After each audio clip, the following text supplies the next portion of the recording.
محاولة وهذه حلوة، والمحاولة والتسديد.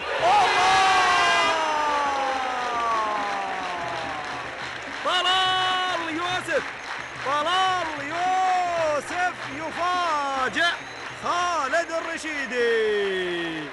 طلال يوسف يفاجئ خالد الرشيدي بهدف أول غطساوي. الهدف الأول للغاطسية في الدقيقة 14 من شوط المباراة الأول،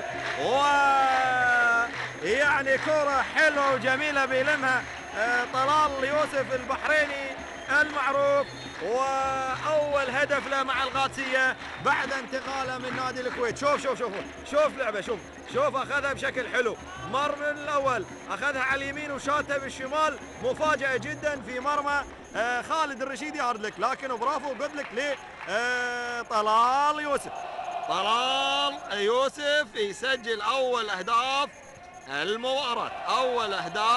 المباراة، شمالة قوية الحقيقة، واحد القادسية الآن، وكرة طلال يوسف اللي ما شافها يشوفها في المرة هذه أمامكم، ويعطينا أيضا فرحة وطريقة طلال يوسف هذه مع المنتخب البحريني ونادي